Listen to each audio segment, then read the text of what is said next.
Eric Borzeski here with day 3 of our 30-day stuck inside during this coronavirus outbreak practice plan.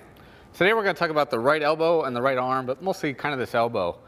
We see from a lot of people two of the major faults of the right elbow, right arm, right elbow, is that one of two things happens. Number one, they overbend this right elbow. Okay, you can see that, right? It bends past 90 degrees.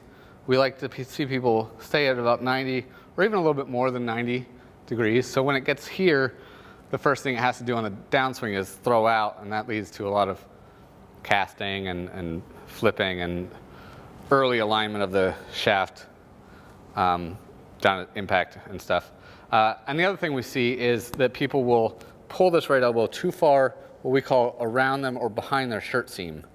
Ideally, this right elbow, it starts pretty much in front of our chest and doesn't really move too far this way. It doesn't really move around our body too much relative to the shirt seam. It stays kind of in front of our chest a little bit, right?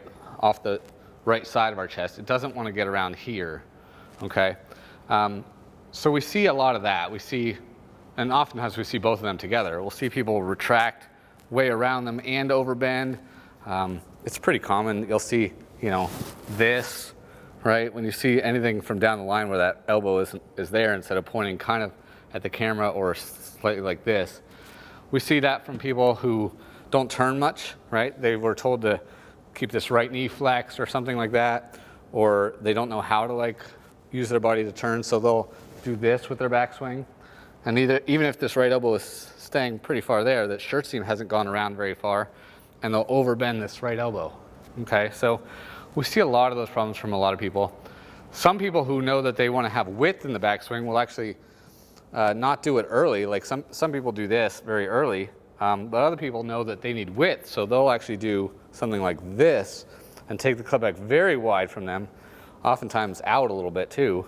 But they'll take the club back here, and this right elbow has to fold at some point, so what happens then is it goes and overbends. Sometimes their left arm will bend, sometimes that right arm just collapses at the top because they've tried to maintain so much width, but they know that this isn't a full backswing, so then they go, ugh, and then it's, a pain from there, and they struggle to get down to the ball from there.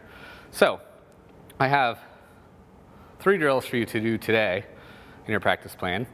The first one we're going to do is just grip the club with our left arm, okay? What you're going to do then is make a backswing. You can put your right hand here, fold it up, tuck it behind, whatever, okay? But you're going to make a back swing like that. You're going to reach up and behind you, and then you're going to reach out and put your right hand on. What you'll notice is this right elbow comes off my ribs, and the angle here is greater than 90 degrees, okay? And that's kind of the position we're trying to get to. Even if this is exaggerated, this might be a little shorter of where my backswing will be, but even if I go to here, that's still greater than 90 and my elbow's off my rib cage. So we're exaggerating a little bit, but that's why we do drills. Okay, so again, the left arm back to there, and then connect the right. Just reach out and grab it with the right, and you'll notice again, elbow greater than 90. So one more time. If you want to go higher, you can go higher, right? Just gets the elbow further off the ribs. Okay, make sure you do it by turning. Don't just lift your arm back like this, because then not a good position. Make sure you do it by turning. Right, so turn, so you can reach way back behind you. Almost like I'm trying to grab something back there with my left arm. There, right? If I want to go higher, that's still fine. Okay, so that's drill 1. Do that for 2 minutes or so, okay? Another good drill is take your left hand and just put it underneath your right elbow. Grip your club in the same place. What you want to do is swing back without really letting this elbow come off your hand. If I let it come off my hand, see, it's going to go behind me. I also don't want to push this against my body much, so I don't want to go like this and really push it against my body. I just want to use this as a guide, like that.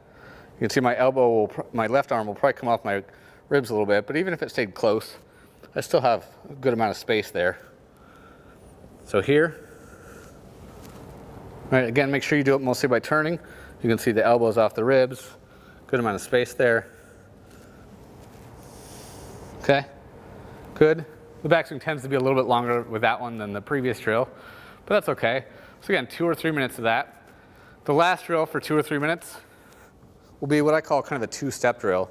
It kind of isolates what the arms do from the shoulder turn. We worked on the shoulder pivot and the angle of that on day 2.